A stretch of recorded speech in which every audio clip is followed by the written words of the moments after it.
The waiter placed the bill in the center of the table like he was defusing a bomb. He didn't make eye contact. He just set the small leather folder down and retreated back to the safety of the kitchen. The restaurant was one of those sterile, overpriced French bistros in downtown Chicago, where the acoustics are designed to amplify every clink of silverware and every whispered judgment. It was quiet. Intimidatingly quiet. My sister Brianna didn't even look up from her phone. She just reached out with one perfectly manicured hand, slid the folder across the white tablecloth until it hit my water glass with a soft clink, and then went back to typing. I stared at the black leather. For 3 years, this had been our ritual. We go to dinner. Brianna orders the most expensive thing on the menu tonight. It was a $300 bottle of Bordeaux and a seafood tower she barely touched, and then she slides the bill to me. I pay it. We leave. I go back to my apartment and work until 2 in the morning to cover the cost, and she goes home to post photos of the meal with captions like "blessed" or "treat yourself." But tonight felt different. Maybe it was the way my mother Patricia had spent the last hour making passive-aggressive comments about my lack of work-life balance. Or maybe it was the fact that my father Robert hadn't said a single word to me directly, speaking only to the waiter or to Brianna. Or maybe it was just the number at the bottom of that receipt. I opened the folder. $2,450. I looked at Brianna. She was laughing at something on her screen, the blue light illuminating her face. She looked radiant, happy, unburdened. "Brianna," I said. She held up a finger. "1 sec, just posting this." I waited. 5 seconds. 10. "Brianna," I said again, louder this time. She sighed a dramatic exhale that signaled I was being difficult. "What, Morgan, just pay it. We have to be at the club by 10. I looked at my parents. My mother was adjusting her pearls, refusing to meet my eyes. My father was studying the wine list as if he hadn't just finished a bottle he didn't pay for. Something inside me snapped.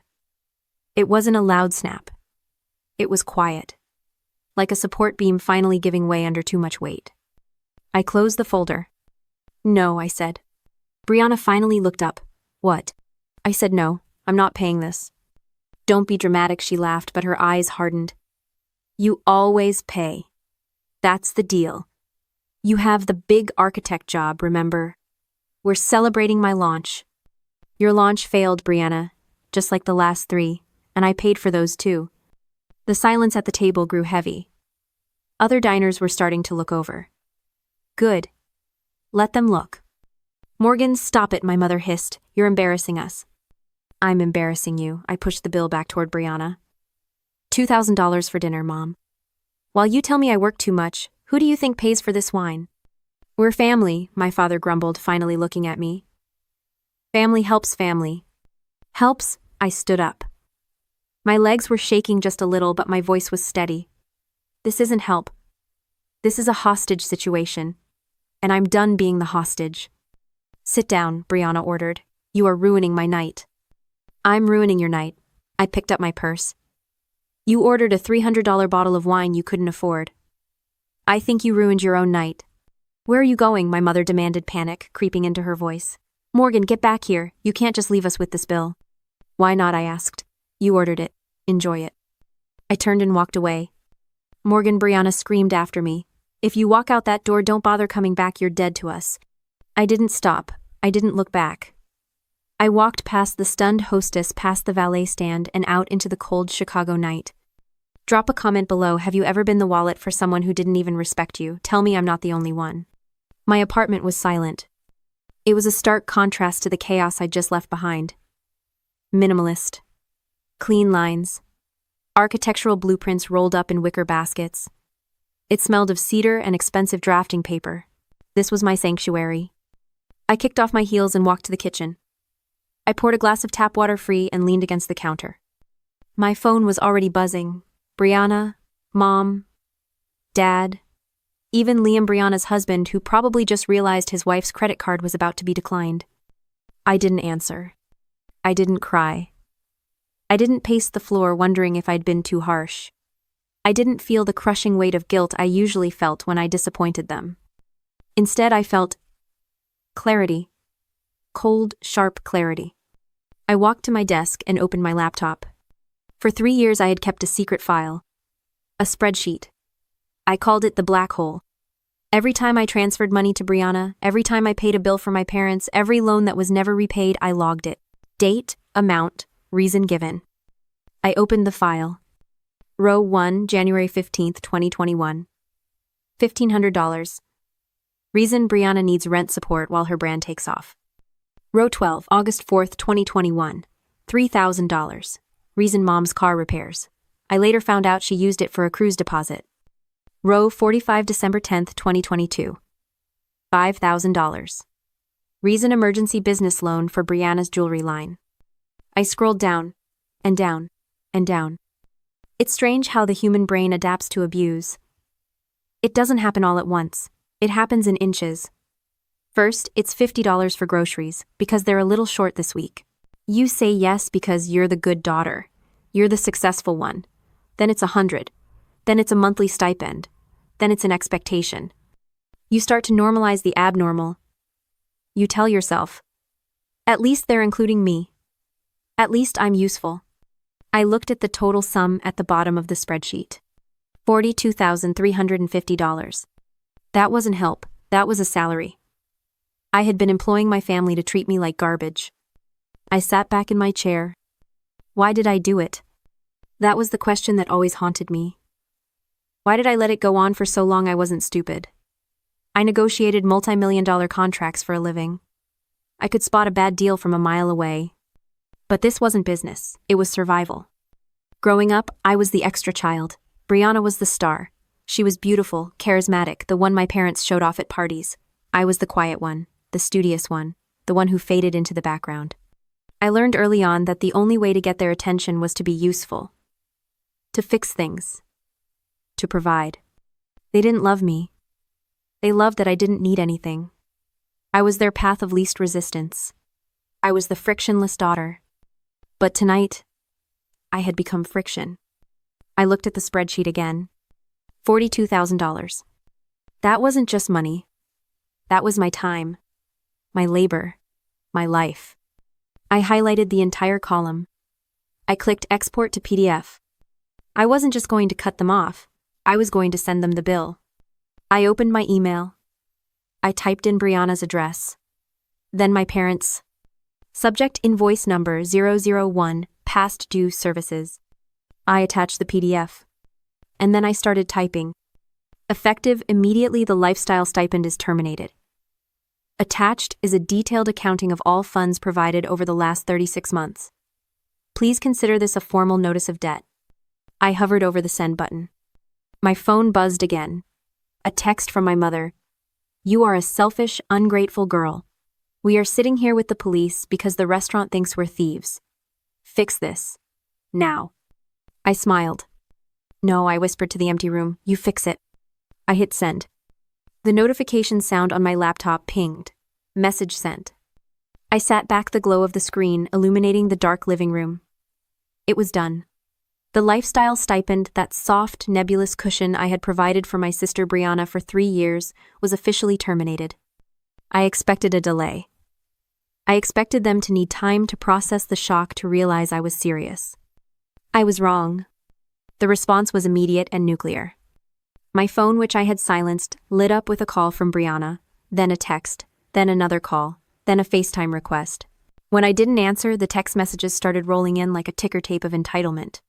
Are you insane? I have rent due on the 1st. You can't just cut me off. This is about the dinner, isn't it? You're so petty. I paid for the Uber home so we're even. Mom is crying. I hope you're happy. You're tearing this family apart because you're jealous of my life. Jealous. I looked around my apartment. I owned this. I owned the furniture, the art, the view. I had a career that built skylines. Brianna had a closet full of designer clothes she couldn't afford, and a brand that consisted of posting latte art and mirror selfies. I wasn't jealous. I was exhausted. Then came the email from my mother, Patricia. Subject disappointed.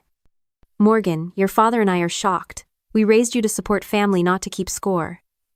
Brianna is an artist. She needs time to find her footing. You have been blessed with a good job, and it is your duty to help those who aren't as fortunate. Cutting her off is cruel. It's abandonment. Please transfer the usual amount by morning so we can put this ugly episode behind us. Due to. Blessed. Fortunata. She didn't mention the 60-hour weeks.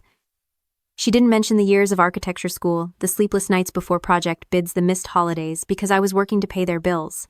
To her, my money was just luck. And because it was luck, it belonged to everyone. I didn't feel the familiar pang of guilt. That wire had been cut. I hit reply. I didn't write a long emotional defense. I didn't explain my feelings. I simply attached the PDF I had generated earlier. Invoice numbered 001. In the body of the email I wrote, I'm not abandoning the family. I'm simply resigning from my position as its financier. Regarding the usual amount, please refer to the attached invoice. It details $42,350 in unpaid loans and services. I am giving you 30 days to propose a repayment plan. If I do not hear from you, I will be forced to pursue other avenues of recovery. I sent it. 10 minutes later, my father called. I let it go to voicemail. I listened to it calmly. His voice was thick with rage. You think you can bill your own family. You think you're some kind of bank. You ungrateful little brat. You owe us. We raised you. You don't get to charge us for existing. If you don't fix this, don't bother coming home for Christmas. Don't bother coming home at all. I saved the voicemail. I saved the texts. I saved the emails. I created a new folder on my desktop. I named it Evidence. This wasn't a tantrum, it was a negotiation. And for the first time in my life, I was the one setting the terms. The next morning, the tone shifted. The anger was replaced by something colder, a threat. I was at my office reviewing the schematics for a new municipal library when an email arrived from a generic Gmail account. It was signed by a family mediator, a friend of my mother's from her bridge club, who happened to be a paralegal. Dear Morgan, your parents have contacted me regarding the emotional distress you have caused Brianna. They are considering filing a civil suit for breach of verbal contract regarding the support you promised her. They are willing to settle if you resume payments and issue a formal apology. I stared at the screen. They were threatening to sue me for stopping the charity I was giving them. I picked up my phone and called David. David wasn't a bridge club paralegal. He was a corporate litigator I'd worked with on several property disputes. He was expensive, ruthless, and owed me a favor. David, I said, keeping my voice low, I need you to look into something. My family is threatening legal action. Over what, he asked, amused. Over an allowance I stopped paying. But I need you to do a full asset check. If they want to get litigious, I want to know exactly what I'm dealing with. Check my credit report too. Deep dive. I want to make sure there are no other verbal contracts I don't know about. It took him 4 hours. I was in a site meeting when my phone buzzed. It was David. Morgan, are you somewhere private? I can be. I stepped out of the construction trailer, walking toward the edge of the site where the noise of the jackhammers drowned out everything else. What is it? I pulled your full credit history. The deep stuff. Not just the consumer reports. And you have 3 outstanding loans I don't think you know about. I stopped walking. What kind of loans? A $60,000 auto loan for a Mercedes G-Wagon. A small business loan for something called Breezy Designs for $20,000. And a personal line of credit maxed out at $15,000. My blood ran cold. I don't drive a Mercedes. And I definitely didn't invest in Brianna's jewelry line.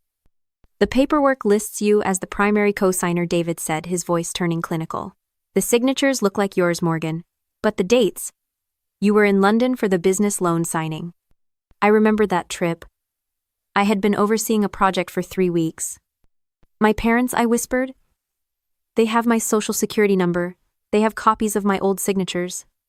It looks like identity theft, Morgan. Familial identity theft. They didn't just use you for cash. They used your credit to fund Brianna's life when the cash ran out. I looked at the steel skeleton of the library rising against the gray sky. I thought about the nights I spent working to pay off my own student loans. I thought about the lifestyle stipend I had paid them, thinking I was helping, while behind my back they were leveraging my future to buy luxury cars and fund hobbies.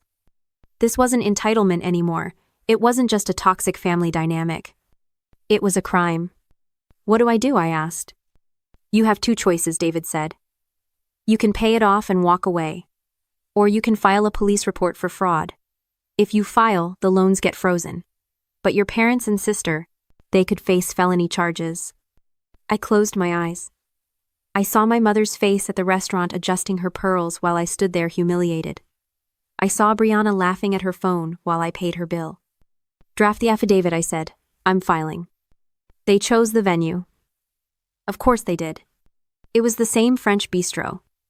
The same table where Brianna had slid the bill to me just days ago. It was a power move, a clumsy attempt to reset the board to a time when I was compliant, silent, and paying for everything. They wanted to remind me of my place. I arrived 5 minutes early. I sat with my back to the wall facing the entrance. I ordered a sparkling water. I placed a thick manila envelope on the table next to my clutch. And then I waited. They arrived in a flurry of performative outrage. My father led the charge, his face flushed a mottled red that clashed with his expensive suit. A suit I had likely paid for during the Christmas bonus era of 2022. My mother followed, dabbing at dry eyes with a handkerchief. Brianna brought up the rear, flanked by Liam, who looked like he wanted to be invisible. They didn't sit. They loomed. You have a lot of nerve, my father started, his voice booming loud enough to turn heads 3 tables away, threatening your sister, cutting off your family. Do you have any idea the stress you've caused your mother? Sit down, I said. I didn't yell, I didn't raise my voice. I spoke with the flat board authority of a judge who has seen this case 1,000 times. They Saturday, not because they wanted to, but because my calmness unsettled them. They were expecting a fight. They were expecting the emotional, desperate daughter who begged for their approval. They didn't know what to do with the architect. We received your email, my mother said, her voice trembling with manufactured grief. This invoice. It's disgusting, Morgan. Charging us for being a family. We spoke to our lawyer. He says we have a strong case for emotional damages. And breach of contract, Brianna added, snapping her gum. You promised to support my business. I have texts, Morgan. Verbal agreements are binding. You're going to pay us, my father hissed, leaning over the table. You're going to pay Brianna what you owe her. And you're going to issue a public apology for trying to humiliate us. If you don't, we will drag you through court until you don't have a penny left to your name. They kept talking. For 10 minutes, I let them vent. I let them pour out every ounce of their entitlement, their twisted logic, their greed. They accused me of being jealous. They accused me of abandoning them. They painted a picture of a world where I existed solely to fuel their lifestyle, and my refusal to do so was a moral failing. I watched them. I looked at my mother's hands gripping her wine glass. I looked at Brianna's new designer bag resting on the floor. I looked at my father's watch.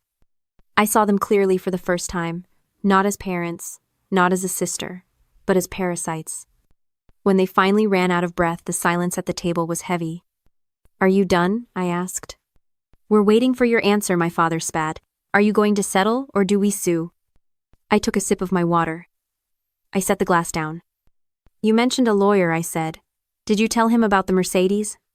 The color drained from my father's face so fast it looked like a magic trick. What? Brianna asked, confused. The Mercedes G-Wagon, I said, looking directly at my father. License plate ending in 459. Or the business loan for $20,000 taken out in June of last year. Or the line of credit. My mother stopped dabbing her eyes. She went very, very still. I don't know what you're talking about, my father stammered, but his voice had lost all its thunder. It was thin now, brittle. I think you do, I said. Because my signature is on the loan documents. But I didn't sign them. I was in London. I reached for the manila envelope. I slid it across the white tablecloth, tracing the exact path Brianna had used to slide the dinner bill to me. This isn't an invoice, I said softly. This is a discovery file. My father stared at the envelope like it was radioactive. Open it, I commanded. He opened it with shaking hands. He pulled out the credit report. The affidavit from the handwriting expert confirming the forgeries. The time-stamped flight records proving I was out of the country when the loans were signed. You stole my identity, I said. You used my credit score to fund the life you felt entitled to. You committed fraud against a bank. You committed fraud against the dealership. And you committed fraud against me. Morgan, wait, my mother said, her voice pitching up into hysteria. We can explain.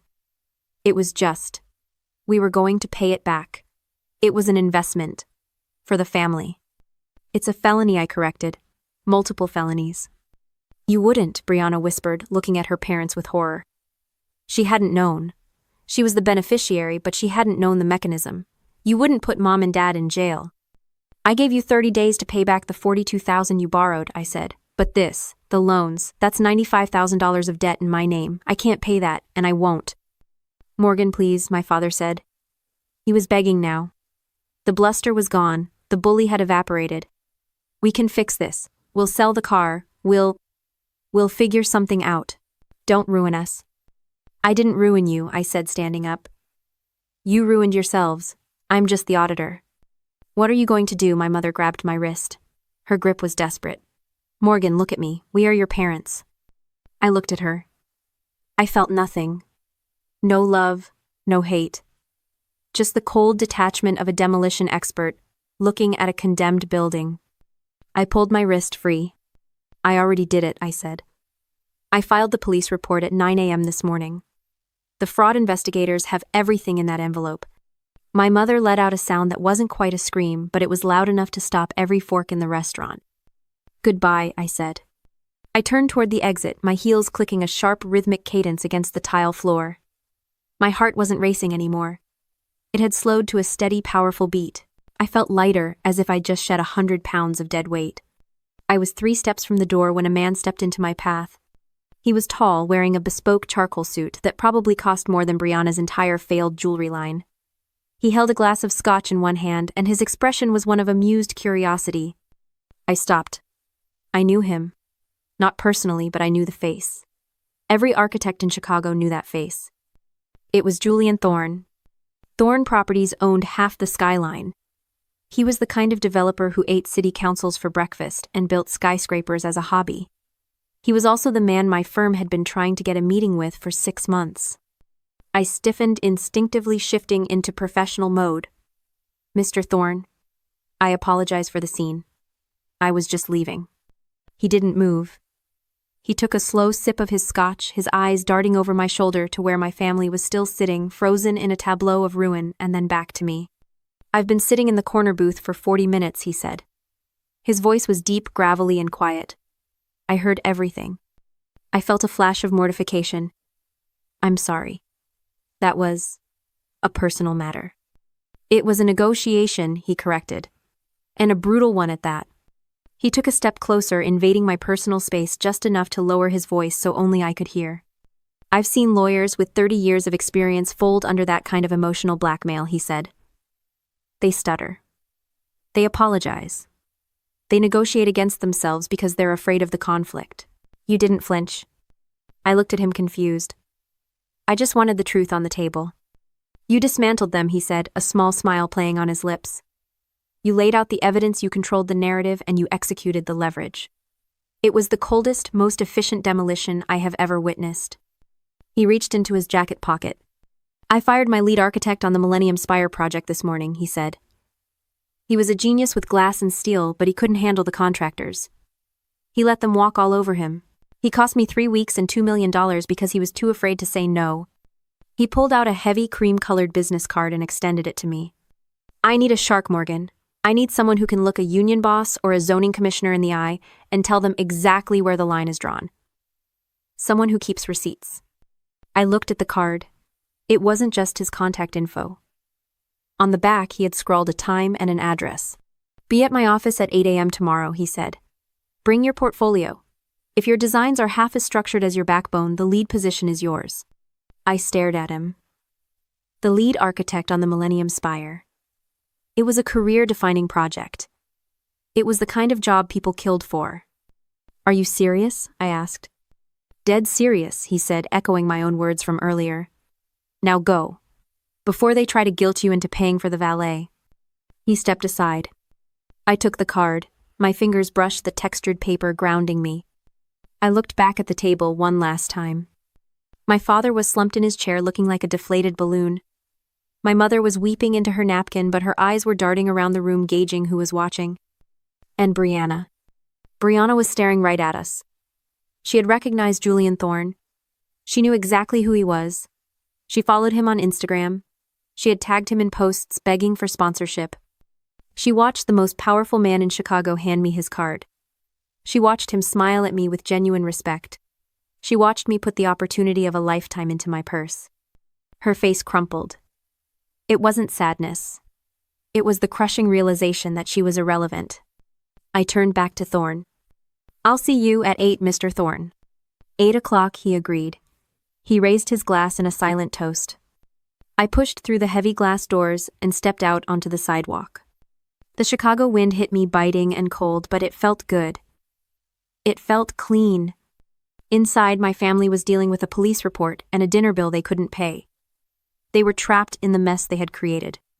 Outside, I hailed a taxi. "Where to?" the driver asked as I slid into the back seat. I looked at the card in my hand. I looked at the city lights reflecting off the river, the steel and glass canyons rising up around me. "Home," I said, and then the future. The fallout wasn't dramatic, it was structural. When you remove the load-bearing wall from a house that is already rotting, the collapse is inevitable. I didn't have to swing a sledgehammer. I just had to step out of the way. The fraud investigation was swift. The detectives didn't care about family dynamics or misunderstandings. They cared about $95,000 in fraudulent loans and forged signatures. My parents tried to play the victim card, claiming it was a misunderstanding, a family arrangement gone wrong. But the time-stamped flight records and the forensic handwriting analysis were immune to their gaslighting. They weren't arrested in handcuffs on the front lawn, that's for movies. It was quieter and in some ways worse. Their assets were frozen. The liens were placed. The illusion of their upper-middle-class respectability evaporated overnight. To avoid felony charges, they made a deal: restitution. They sold the house. The house I had grown up in, the house where I was always the guest and never the priority. They sold the Mercedes. They liquidated their retirement accounts. Brianna fared no better. When the money stopped, so did the marriage. Liam filed for divorce 3 weeks after the bistro incident. He cited financial infidelity, but I knew the truth. He realized he had married a mirage. Without my funding, Brianna wasn't a lifestyle influencer. She was just a woman with expensive taste and no income. She moved into a small apartment in the suburbs. I heard she's working retail now. I haven't checked. I blocked their numbers the night I met Julian Thorne, and I haven't unblocked them since. 6 months later, I stood on the 42nd floor of the Thorne Tower.